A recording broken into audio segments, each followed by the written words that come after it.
All right, today we're diving deep into a condition that a whole lot of people live with, but that many of us don't really understand: Crohn's disease. We're going to break down what it is, what it actually feels like, and what the road ahead looks like for someone who's diagnosed with it. So let's get right into it. Just to give you a sense of scale right off the bat, look at this number. We're talking about as many as 780,000 Americans living with Crohn's right now.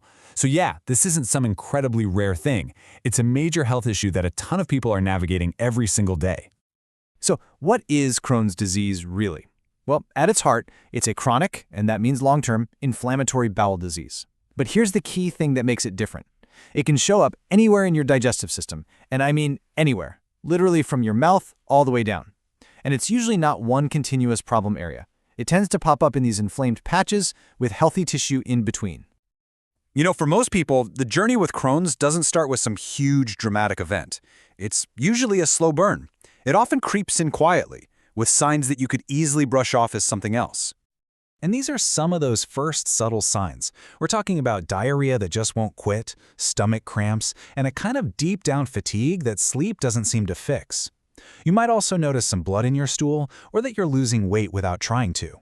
Now, the really tricky part here is that any of these could feel like a bad stomach flu or maybe something you ate, which is exactly why it's so important to get it checked out if it sticks around.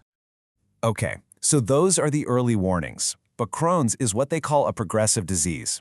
So the big question is, what happens if that inflammation isn't brought under control and things start to get more serious? And this is where you can see how Crohn's can really affect the whole body. That inflammation can cause painful ulcers anywhere in the GI tract. It can even create something called fistulas, which are these painful tunnels between the intestine and the skin. And it doesn't always stay inside either. The inflammation can cause joint pain and skin problems. Plus, if there's chronic bleeding inside, that can lead to anemia, which is why people can feel so tired and out of breath. It really underscores why catching it early is such a game changer. Seeing the signs is one thing, but how do doctors go from those symptoms to a definite, yes, this is Crohn's disease? Let's walk through what that process actually looks like. It's really a process of elimination, a multi-step journey. It always starts with just talking, a deep dive into your symptoms and your family's health history. Then come the lab tests, looking at blood and stool samples for clues, mainly signs of inflammation. From there, doctors often use imaging like CT scans or MRIs to get a picture of what's going on inside. But really, the gold standard, the final step, is usually an endoscopy. That's where they can go in with a camera, see the inflammation directly, and take a tiny tissue sample, a biopsy, to confirm it under a microscope. Now, getting a diagnosis isn't just a simple yes or no. The doctors also figure out where in the GI tract the disease is active. There are 5 main types, and it's all about location.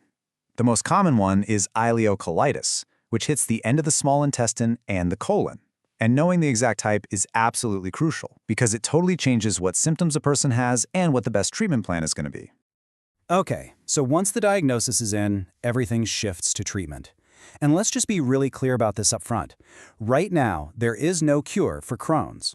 But, and this is a big but, there are a whole lot of really effective treatments that can manage the disease, control the symptoms, and get people into long periods of remission where they feel great. And that's really the whole point.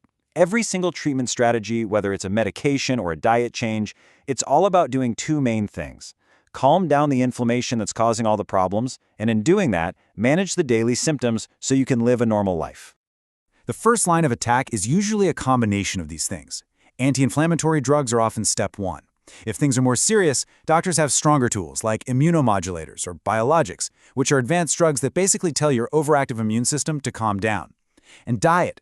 Diet is huge. A low-fiber diet, for example, can just give your gut a chance to rest and heal. And because Crohn's makes it hard to absorb nutrients, supplements are almost always part of the picture. Now, this number might look a little jarring at first, but it's a really important part of the conversation. Our sources say about 80%, that's 8 out of 10 people with Crohn's, will need surgery at some point in their lives. And this isn't because the other treatments failed. It's often a necessary step to repair damage or to handle complications that medicines alone just can't fix. Oh, and it's definitely worth taking a second to clear this up, because a lot of people get these two mixed up. Crohn's and ulcerative colitis, or UC, are both types of IBD, but here's the key difference. With Crohn's, the inflammation is patchy and can be anywhere. With UC, the inflammation is one continuous stretch, and it's only in the large intestine, the colon. Knowing which is absolutely vital because the treatments can be very different.